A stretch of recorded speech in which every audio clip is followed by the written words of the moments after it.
Hello, respected viewers. It's George from Ireland. So, welcome back to my channel. So, commenting on the rise of Ireland for a change. Well, some gladsome tidings. The news that the accursed Dr. Leo Varadkar has tendered his resignation as Taoiseach. If you're not Irish, you won't know that that means a prime minister. Anyway, he is by far the most evil leader we've ever had. So he has wrought just so much harm. So I'm very glad to see the back of him. Now, admittedly, it's not only on his own; he's had some help, but his avocation of truly wicked policies are going to have grave repercussions in Ireland for decades. I regret to say, probably centuries to come. It's going to be very difficult to reverse all the damage he's done, and the harm is not going to fall on me or on most people my age. It's the youngest who's going to suffer just so badly for him. And then he had a catch in his voice making his resignation statement. If he had any humanity, he wouldn't have done what he's already done. So it's dreadful. So that's him. He's going to stay on as a TD, a Teachta Dála, as in deputy is elected to Dáil Éireann, which is the lower house of our parliament, of the Oireachtas. So anyway, his party, Fine Gael, the Irish family, they will select a new leader, and he or she will then be appointed. Well, not appointed. Our teacher is actually elected by Dáil Éireann, but I mean it's almost always the leader of the largest party. So it's not by law; doesn't have to be the leader of the largest party, but Dáil Éireann usually does that. So that's it. He's was first held this office at the age of 38. I mean, he's I suppose an evil genius. He's a talented man, and I met him years ago, and he's obviously best known for dealing with Brexit, because obviously that affected the Republic of Ireland, since we are the only European Union member state that borders the United Kingdom, which left the European Union. Obviously, I'm a British citizen too. I consider myself belong to the British Isles, to Ireland and Great Britain. I identify with the British Isles as entirety, but obviously particularly Ireland, because I'm from Cork. So I'm British precisely because I'm Irish. Being Irish makes me British. But the astonishingness of my one conversation with him was about the euro. This is way back in about 2000. And he was saying, well, from the United Kingdom's perspective, I can see why the UK is keen to retain its currency. Obviously, the Republic of Ireland, I mean, we've had the Irish pound back in till the Act of Union. Some years after the Act of Union, we started using the pound sterling, and then obviously after partition in Southern Ireland, we got the Irish pound, which was but that was really sterling printed separately. It's a bit like to say that Scotland's got a separate currency from the pound sterling. Well, it doesn't, because it was one for one value in the interest of set by the Bank of England, just as printed differently. Same in the Irish Free State, or subsequently the Irish Republic, the Irish pound, or the punt as we called it. Right up in 1973, we just followed the Bank of England interest rate. We didn't have to, we chose to. And whatever else. Well, I suppose money supply, I think we could control money supply, actually. And so the value is one for one. And pound sterlings were accepted as legal tender in the Republic of Ireland, but the Irish pound was not accepted in the United Kingdom. Anyway, so how did he rise to such high office? I mean, presumably his ethnicity helped him, because we mustn't be racist, so therefore we have to discriminate against those who are like fully white. He's half Indian, and it's obviously no bad thing. There are many terrible things about him, but not his ethnicity. No decent person would hold that against him, or indeed his sexuality. He came out as gay several years ago.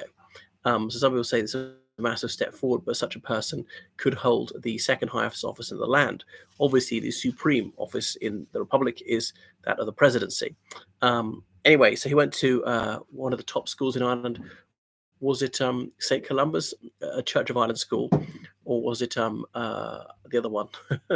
Was it?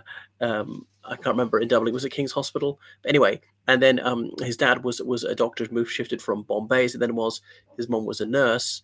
She's the white Irish one. And he was nominally Catholic, but also practiced Hinduism. But he didn't get any good moral principles from Catholicism. I know the bad things about Catholicism too.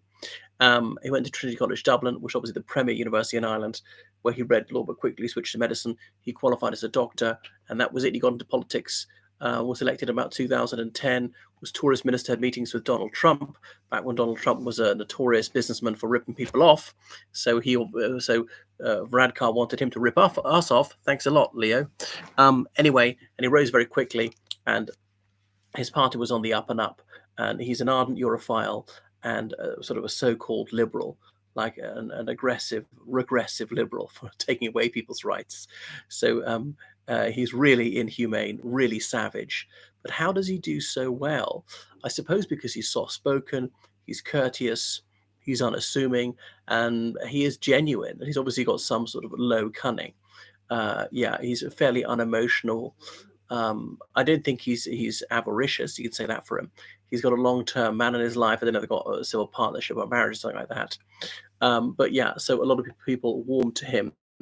It's not clear who's going to take over. There's no successor waiting in the wings. This has come fairly suddenly. He said he's no longer the best person to be Taoiseach. Well, he never was the best. Sorry, best man. The word man, isn't that a racialist? Assuming that no female will hold this office, and actually, no woman has been Taoiseach. Though we've had two women as presidents. Mary Robinson elected in 1990. She was quite terrible as well.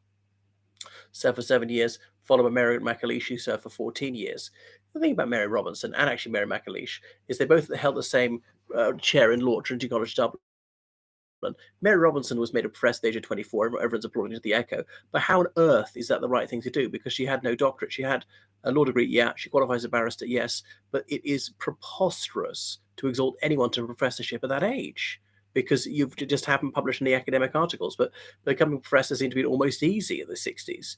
And Mary McAleish, likewise, that how could someone with only a primary degree, okay, a professional qualification, no master's degree, let alone a doctorate these days, even a doctor, do you have to have a doctorate to have anything like a junior research fellowship to hold that office? So Varadkar will probably be l'eminence grise of Irish politics for some time, hanging around the Oireachtas, unfortunately, because there is some sort of council of state for retired Taoiseach, but it was getting many more years ahead of him.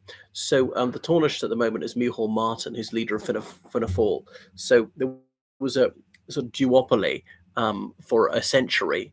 Major portion of Ireland left the United Kingdom in 1921. There was a civil war, and the parties that grew out of that, Fianna Fáil and Fine Gael, both what would I say, factions that split off Sinn Féin.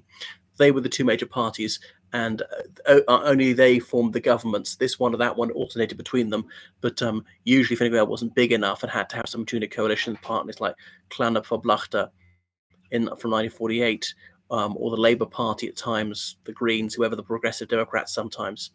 But then the two decided to coalesce recently to keep Sinn Féin out of office, and they'd agreed to swap both halfway through the electoral term.